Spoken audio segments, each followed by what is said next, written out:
I'm at the campaign office with, I think he's going to be next sheriff. I'll say that. Ross Mirkarimi. That's right. Hey, thanks. Introduce your family, brother. I would love to introduce you to my family. Sweetheart, I'm introducing you to the world. This is my lovely wife, Ileana. She has been fighting a stomach bug the last few days. Oh, I'm sorry. It always happens in a campaign. Hi, Leo. Our son, Theo. Hey, Theo. Wave, Theo. Wave to the camera. You gonna wave? He's always at the computer. How long? Yeah, 2 years and 5 months. Hi. This 2 years and 5 months. He's shy. And he loves to run. I don't blame him. Yeah, he loves to run. If I were him, I'd run. He's an actor, just like his mom. He's acting now. Yes. And my aunt Patricia. Hi, Patricia. Yes. Hello. It's a family affair, baby. It's a family affair. Yeah, definitely. And all of my great, friends, volunteers. This is great. This is great. On a late afternoon on a Friday, absolutely. Yeah. And if you ever want to come down, it's 219 7th Street at Crossroads Howard. Cross Street is Howard. Yeah, it's actually. The street is going through its own renaissance. You can see it. Yeah, it is. So we're going to talk to this man for about 25 minutes, and excellent. You get to know him. He's using the phone. He's like, who are you calling? He's calling. You should get him on the chair, though. Get him on the chair. He's calling. He's saying, "There's a video blogger here." It's like, look on the chair. That's the funny part. He's rigged the chair. He rigged the Oh my god, this is hilarious. Who are you calling? You calling Daddy? Say hi, Daddy. Hi, Daddy. Hi, Daddy. He's calling you. Hello. What is Daddy's name? Is this for Theo? No, for Daddy. It's for Daddy? Yeah. Not for Theo. You sure? Yeah. They want to talk to you. Hi. This is great. All right. Okay, let's go. All right, I'm going to see you home later. Bye. Careful. You're so silly. Hey, see you later. Say bye-bye. See. Say bye. Oh, you're such a book. Hey, it's nice to meet you too. I see. Love you. Hey, bye-bye. That's you. Let's go, Theo. Daddy. Bye, Theo. Remember him when he was like 1. After seeing his wonderful family and meeting them, I have a chance to sit down with you, Supervisor. It's a nice opportunity to just kind of catch my breath. And this is for people who don't know you. So tell them about Ross Mirkarimi. Okay, well, I'm a proud San Franciscan. I've been here for almost 28 years. I think like so many other people who have come to San Francisco, I came here not with the expectation I was going to stay here, but I was seduced immediately and decided to want to make it my home, and honored to be a representative of the 5th District, been a long-time advocate on many causes here. And it really is, I think, a once-in-a-lifetime kind of job to be a representative of probably one of the most majestic cities in this country, if not this planet. Yeah. A thoughtful city, one that innovates, one that I think has an outstanding history and reputation. Sometimes I don't know how deserved that so-called progressive reputation really is, as Fox News likes to assign. But it's it's a wonderful place to be. How did you come to the point, let's get right to the matter of sheriff, when did you have your aha moment where you said, I can do this?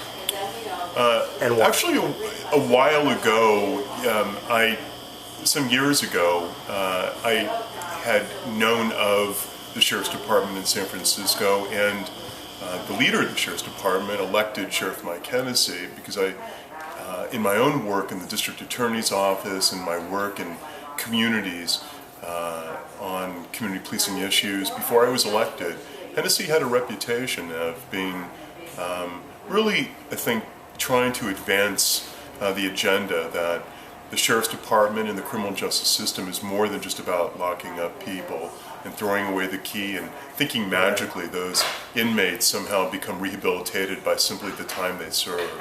And he made these connections amid great controversy in the 80s and 90s, but he did so steadfastly, and was able to really have some breakthrough moments himself. So I knew of this, and then when I became an elected official, inheriting a district that had significantly high violent crime, Western Addition, Fillmore, Divisadero, Lower Haight, in particular Hayes Valley, really notorious violent crime. I set out in my election in 2004 to say progressives, people who are, I think very outspoken liberals who believe that, we also have a role in criminal justice and public safety. I don't want to cede that to somebody else. Conservative ideas haven't proven to work very well, I think. And so I wanted to take back our streets, and where there had been apathy by the community, where there had been, I think, just neglect by city government and/or police, I insisted that everybody collaborate towards the reclaiming of the Fillmore in the Western Addition. So long story short is we have the highest drop in violent crime citywide, holding 3 years.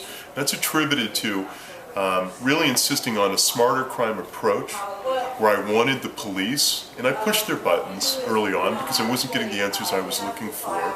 And I was elected to be the chief advocate of my district. So when the body count was mounting and nobody had answers for me about why the murders seem to go unchecked or unsolved and why the next one just seems to be predictable, I wanted to stop that and insist police get out of their cars, walk beats, not to just make the police do something they didn't want to do, but because I wanted them to build relationships. I wanted them to establish greater currency with a community where trust ran thin.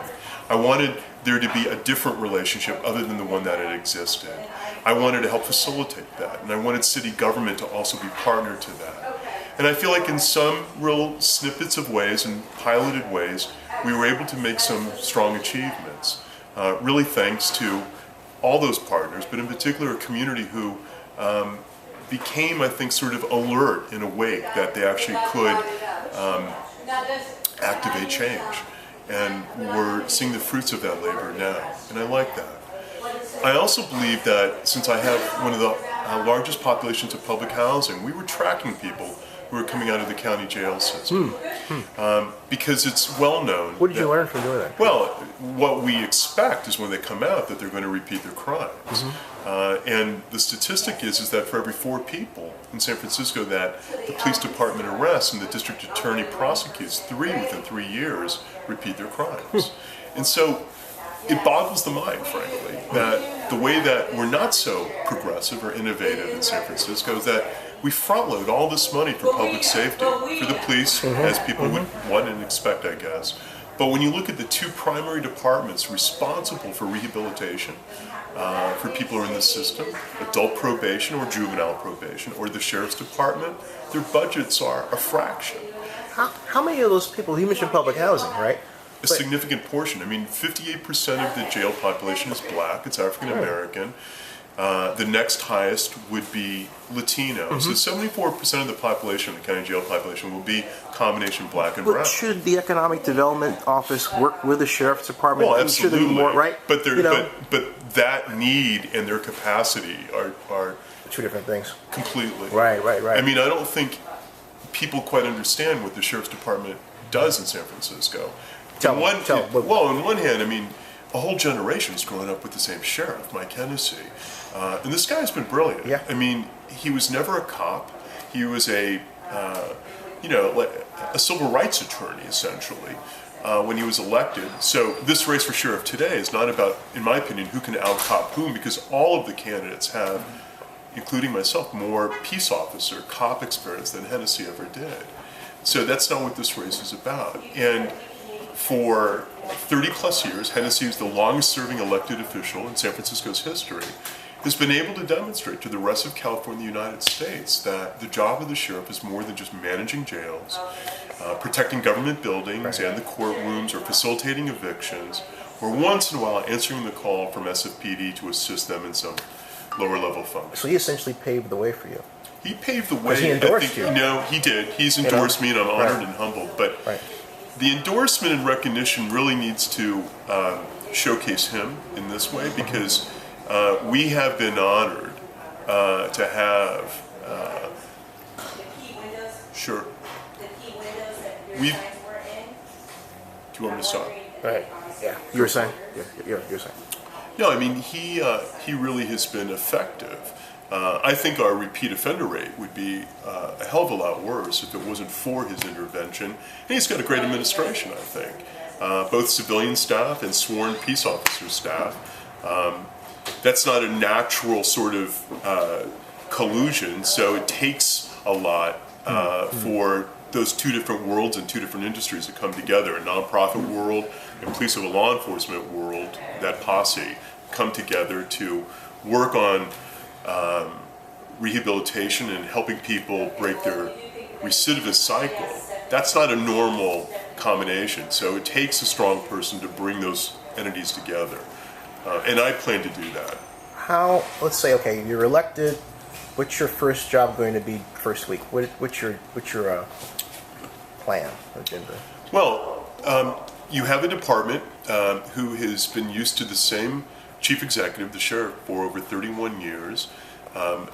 Introducing myself to both the sworn staff to earn their confidence, and then the civilian staff, the nonprofit staff, to also earn their confidence, will require me to meet everybody again and to summon a council of the different representatives of the different arms of the department and begin what I think is a cabinet to help me, one, in transition, and two, really lay the groundwork for my vision. Are you going to be looking at, because this comes from some sources who work, that I have, who work within the sheriff's department, in some cases, but a lot of cases, who say there are their colleagues who take out their racist agendas on prisoners.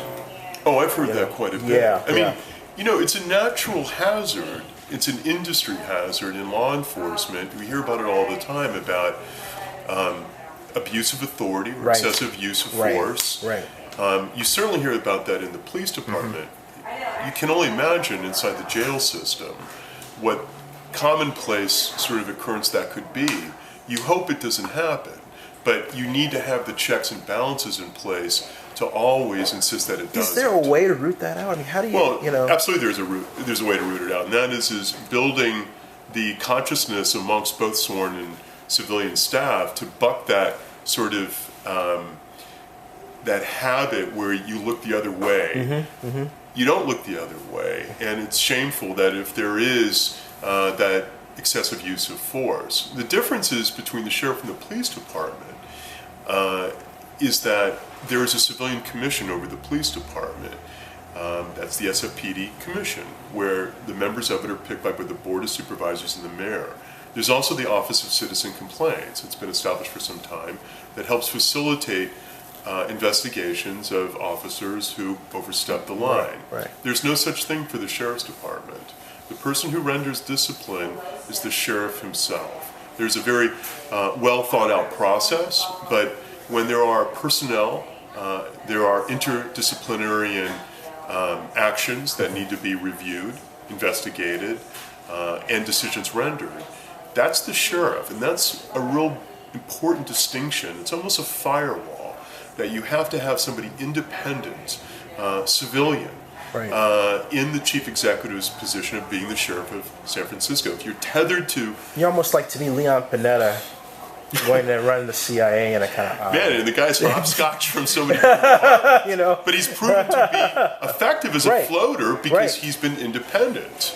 That's a good analogy. Thank you. Yeah. No, it's intellectually, and that's why, to be honest, when I first realized you were running, I thought, that's weird. And then in the next, for the obvious reasons. You know, you've heard it before, okay? Well, a lot of people always ask me, they said, we thought you were going to run for mayor, we thought you were going to... Yeah, that's right. Yeah, why? I get that all the time. So why didn't you run from there? I predicted two things. I predicted this mayor's race would have the cavalcade of characters and people I like very much in it. And two is, I did not know Sheriff Hennessy was going to retire. He gestured so because he asked me 3 years ago if I joined his office. Almost 3 years ago, and I declined because I didn't want to separate as a supervisor, because what it would have meant is that Mayor Newsom then would have been able to replace my my seat, and I didn't want to give him that. I remember that little dance there. Yeah, it was a little dance. Yeah. So I told Sheriff Hennessy, let's talk down the future. You know, down the road, should the opportunity present itself, and it did. And this time, I thought about it a lot, and he was clear about his retirement. And I feel strongly that we can't let the clock turn backwards. And so a Hennessy legacy, to me, is really worth putting my time and vision and self on the line to say, I think this is the next step in criminal justice. I got to ask you an off question related to our former mayor. How will Gavin Newsom go down in history from his time as San Francisco mayor, from your point of view? Just curious. It's still fresh. I think it's still fresh, so I think the jury would still be out. I think some people will find him to be innovative and probably provide accolades depending how far he goes beyond lieutenant governor. Because the higher you go, the more that history becomes more decorative. Right. So I think that, or negatively distorted, depending on. and it depends. Right. It depends, frankly, on the rest of the trajectory. Do you think he can ever overcome some of the problems he had while he was mayor? What problems, for example? Well, I mean, for example, the whole issue with his former campaign guy, with and all the personal stuff that kind of. I think in politics. And I don't want to make this about him, but no. mentioned, But in politics, my sense is unique that seat. my politics is that you become either so, sort of hardened and safe that you grow in an environment that's almost contrived, or you just become much more honest and truth telling. And I think you have to be, but that's what I think politics does to people, or it breaks you down. Now, then the other thing I was going to say is, once I realized you were running after I got over the what I initially said, I thought it really makes sense. But then also, and I said this before, it points to the fact that our criminal justice system, in my view, has become so hardened and so, in some cases, dangerous that it needs someone like you here to soften the blows, if you will, to give it a face, to give it a more human face. Well, if you understand what I'm saying? I do know right? what you're saying, right? and actually, that I think is part of my strategy. In fact, I know it is that I want to mainstream this issue. I don't think it should be a footnote, an afterthought. But you know something? I'm compelled to say this though. It almost also begs the question of, hey, how are your line staff sheriffs? Lined up against you? Or you got Hennessy on your side, yeah, but you got a fellow running against you who was, from the bowels of it, right? That makes total sense to me. Okay. In fact, it makes total sense, and the people of San Francisco actually should welcome a competitive race for sheriff. In some sense, and we don't mean eating pot stickers. I'm sorry. It's one contest I wasn't very good at. I didn't mind losing. It's important to have the divergent perspectives in candidates, and in law enforcement, people want one of their own. That's just habit, and that's been that way for generations. But that doesn't mean it's the right thing. Are they running because of you? Because they came later. Right? No, relatively speaking. But they never supported Hennessy either. Don't forget, within the sheriff's department, he hired practically 99.9% of these folks over the 30 years. When he always ran, and the 8 times he ran competitively, they never endorsed him ever. The police officers union never endorsed the guy, and he won overwhelmingly each time. He was them, but he wasn't one of them. 1 foot out, 1 foot in. And he was probably the most understated sheriff I've ever met, and elected official, I think, in San Francisco recently. But he's been able to accomplish great things, despite the fact he wasn't sort of, I guess, enlisted in the way that they would enlist one of their own. I will earn their confidence because I've stepped in their shoes to the degree where I understand, by going to the academy and by wearing a badge and having a weapon for many years and working in the district attorney's office, that there is a fraternity, and that fraternity needs to sometimes, feel that people have got its back.